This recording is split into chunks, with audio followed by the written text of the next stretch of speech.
خب دوستان عزیزی، من سیستم رو روشن میکنم.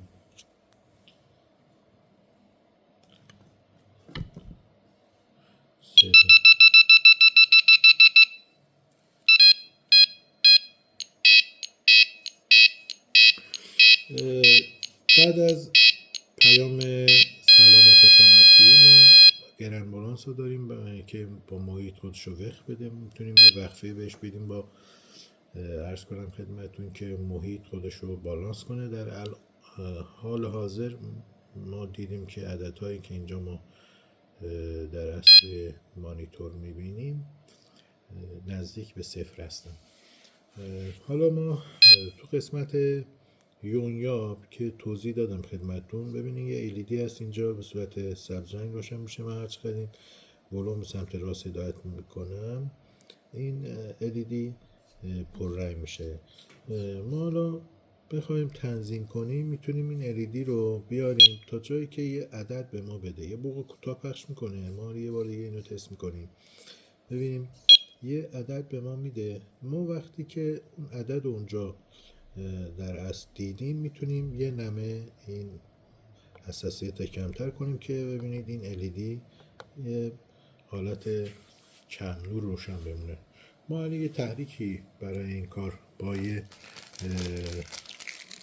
مشمع در اصل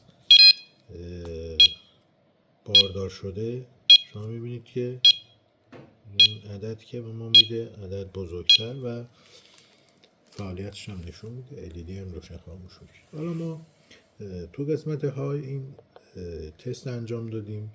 تو قسمت صفرش ببینید چگونه حساسیتی نداره و LED خاموش میشه.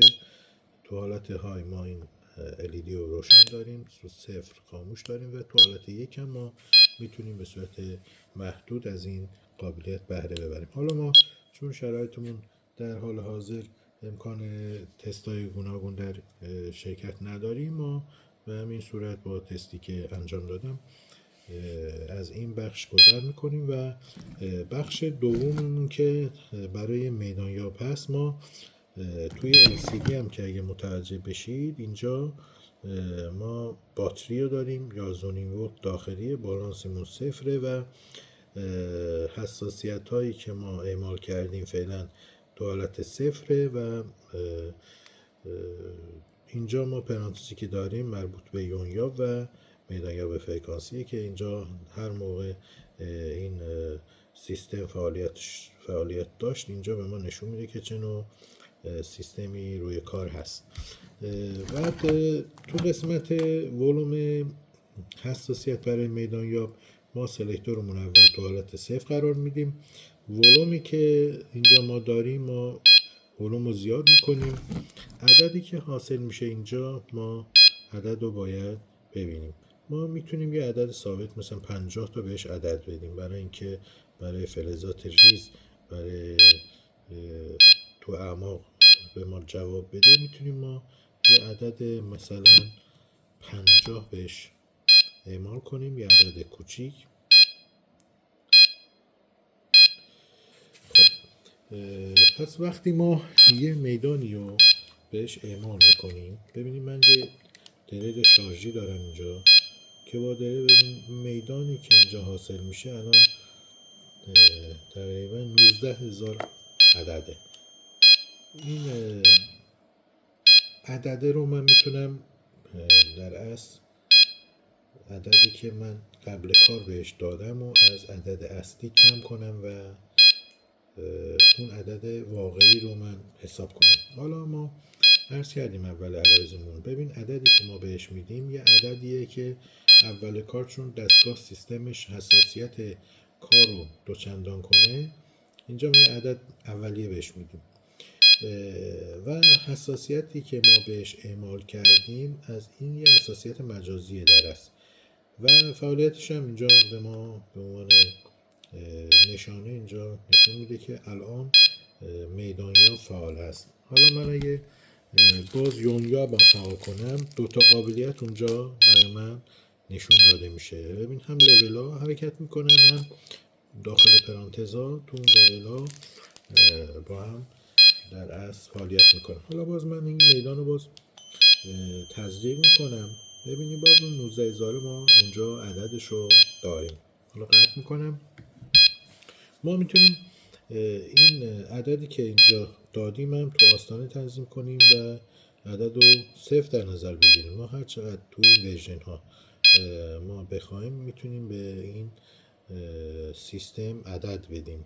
حالا ببینید من تقریبا میشه گفت که عدد رو در آستانه تنظیم کردم. باز با همون شرایط من میتونم تزریق داشته باشم.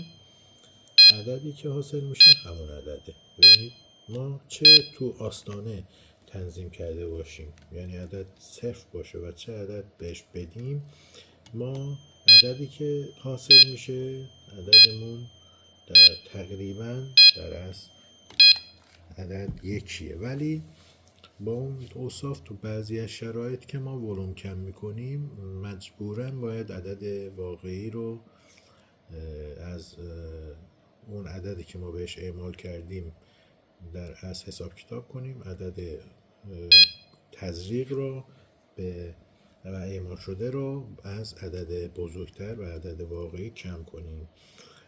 حالا ما عدد مثلا خب اینجا 50 دادیم، 50 زیاد مهم نبود، عدد بزرگتری نبود، ولی در شرایط های حساس تو بخش عملیات شما میتونید اون عدد رو از اون، برای اینکه تفکیک دقیق تر شما توی کار داشته باشید میتونید عدد رو کم کنید.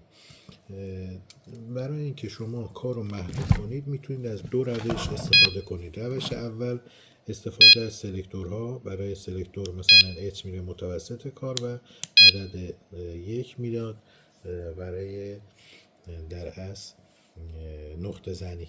با ولوم هم میتونید شما ولوم کمتر کنید، عدد کم بشه. عدد که مثلا دریافت میکنید، مثلا عدد اگه مثل 1000 باشه شما عدد رو روی 800 تنظیم کنید، باز دنبال عدد بزرگتر بگردید. اگه باز عدد بزرگتر گرفت باز عدد رو کم کنید به 800. حالا نهایت کاری که دارید دریافت میکنید عدد نقطه هدف رو میتونید با اون پیدا کنید. یعنی راست میرید دیگه عدد بزرگتر نمیشه، چپ میرید بزرگتر نمیشه، جلو عقب میبرید باز بزرگتر نمیشه. پس هدفتون همون نقطه اصلی که عدد بزرگتر میده به شماست. حالا باز یه بار دیگه توضیح میدم. ما با این وسیله، با این دکمه میتونیم آمپلیفایر مربوط به بخش صوت آنالوگ رو شما فعال کنید. میتونید ولومش رو اضافه تر کنید. در این حالت ولوم دیجیتال رو ببندید که از بازار صدای کمی پخش بشه و شما متمرکز بشید به هدفونی که به این جک، به این در از جک خروجی متصل میکنید. حالا توضیحاتی بود. در زمانی که شما از هدفون استفاده میکنید صدایی که برای گوش شما میاد صدای فرکانس آنالوگ. هنوز شما تو قسمت عددی و آیدی تفکیک و در اصل این خروجی CD شما هیچ گونه عددی رو دریافت نخواهید کرد در زمانی که شما از راه دور از این سیستم استفاده میکنید. ولی در گوشی که شما به گوشتون متصل هست شما صدای فرکانس از راه دور هدف ها رو خواهید داشت. این به شما خیلی کمک میکنه که بتونید هدف ها رو از راه دور بدون توجه به اینکه توی بخش نمایشگر دستگاه عددی رو داشته باشید. اون موقع هنوز اون 0 تا 5 ولت میکرو فعال نشده که بتونه عدد و ارقام برای ما تحلیل کنه، ولی در اصل شما میتونید صدای اون هدف رو یعنی صدای فرکانس هدف رو از راه دور شما بشنوید. در این شرایط شما تو حالت این حالت میتونید حتی وقتی با گوشی خودتون یه آهنگی رو پخش میکنید نزدیک به سنسور کنید، از هدفون هم میتونید صدای اون آهنگ رو بدون اینکه ارتباط بین سنسور و موبایلتون باشه میتونید اون آهنگ رو بشنوید. یعنی از این طرف شما میتونید فرکانس هایی که داره منتشر میشه و در محیطتون هستن از این طریق از این سنسور دریافت داشته باشید. حالا تو این سنسور هیچ گونه میکروفونی در اصل وجود ندارد، ولی فرکانسی که اعمال میشه چون سیستم دریافت و ارسال و دریافت فرکانسه میتونه اون فرکانس گوشی خودتون که از بلندگو پخش میشه اونم دریافت کنه و شما تو گوشی داشته باشید. این یه قابلیتیه که میتونید تستش هم انجام بدید و به نتیجه برسید. برای همه‌تون آرزوی سلامتی و تندرستی و موفقیت های پی در پی دارم. ممنونم از اینکه وقت گذاشتید این ویدیو رو تماشا کردید. با تشکر از همگی.